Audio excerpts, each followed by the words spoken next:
আমাদের বাড়ি থেকে কিছু একটা দূর কয়কুচি টু ভবানীপুর যাওয়ার রাস্তা জামতলী থেকে ভিতরের দিকে।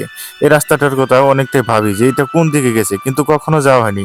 তাই ফাইনালি একদিন দু বন্ধু মিলে শুরু করলাম আজকের যাত্রাটি, যে ওদিকে আজকে যাব। তবে এখানে আসতে আসতে আমরা এমন একটা জায়গা পৌঁছে গেছি যেখানে কোন ধরনের রাস্তাঘাট নাই। ফাইনালি রাস্তাঘাট না থাকলেও জায়গাটা খুবই সুন্দর, কারণ এখানে সবুজ পরিবেশ খুবই ভালো লাগছে। তবে জঙ্গলের মাঝখান দিয়ে যাচ্ছি, আশেপাশে কোন ধরনের বাড়ি ঘরও নেই। তো ভাবছি আর যাচ্ছি যে এরকম জায়গা আমাদের এখানেও রয়েছে, কল্পনার বাইরে। আর খুবই হাসাহাসি দুজন মিলে, অনেকটাই ফুর্তি হচ্ছে। যদিও রাস্তাঘাট নেই, মানুষজন নেই, তারপরেও অনেক ভালো লাগছে আর কি, কারণ পরিবেশটা খুবই সুন্দর। তো মেঠো পথ এদিক দিয়ে আমরা যাচ্ছি। তবে এখানে যারা কৃষি কাজ করে তারা এই রাস্তাটা সম্ভবত ইউজ করে, তাই এই রাস্তাটা এখনো মানে সেরকম রয়েছে, মানে মানুষ যাতায়াত করে এরকম বোঝা যাচ্ছে আর কি। আমরাও যাচ্ছি আমাদের বাইকটি নিয়ে। তবে জঙ্গল, চারদিকে জঙ্গল, বিশাল এলাকা জুড়ে কোন ধরনের বাড়িঘর নেই। তো ওইদিকে একটি ভিটার মতো দেখছি, দেখি ওইদিকে যাব আমরা। কি রয়েছে সেখানে যেও দেখার চেষ্টা করব। তো ফাইনালি এদিকে আমরা দুটো রাস্তা পেয়েছি। এদিকে একটা রাস্তা গিয়েছে, আর এদিকে একটা। আমরা এখন এইদিকে যাব না, এই উপরের দিকে চলে যাব। আর উপর দিকে ওঠার লগে লগে দিকে আরেকটি ভাই এখানে বাইক নিয়ে আসছে।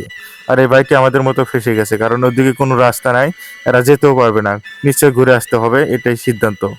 তো ফাইনালি জায়গাটা দেখে তো ওয়াও, দেখুন কত সুন্দর নজারা, খুবই ভালো লাগছে। এটা একটা নদীর মাথাউরি হবে, কারণ ওদিকে নদী দেখা যাচ্ছে।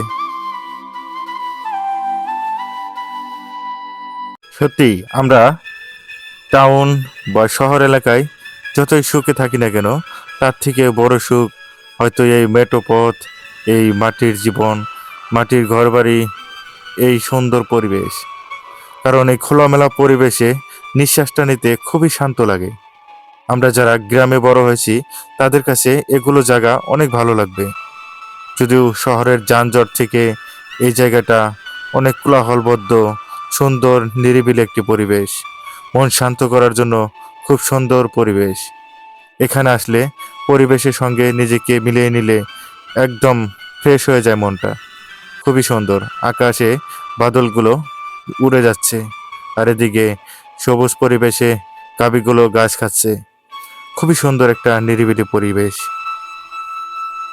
আজকের ভিডিওতে হয়তো চমৎকার সেরকম কিছু আপনাদেরকে আমি উপহার দিতে পারিনি, কিন্তু যা দিয়েছি তা খুব বিরল। কারণ প্রকৃতির সৌন্দর্য পৃথিবীতে আর কোনো সৌন্দর্যই মিল হয় না। আর সেরকম একটি সুন্দর প্রকৃতির এক সৌন্দর্য আপনাদেরকে আমি উপহার দিয়েছি আজকের ভিডিওতে। যাক বন্ধুরা, আজকের এই উপস্থিতে ছিলাম আমি সবজুল, সঙ্গে ছিল আমার বন্ধু হামিদ আলী, এবং আপনারা দেখছিলেন আমার ইউটিউব এবং ফেসবুক পেজ এসোলজার ব্লগ। যদি ভিডিওটি ভালো লাগে একটি লাইক, এবং কেমন হয়েছে কমেন্টে জানাবেন। ভালো থাকবেন, সুস্থ থাকবেন, খোদা হাফেজ। সাবস্ক্রাইব করে রাখবেন চ্যানেলটি।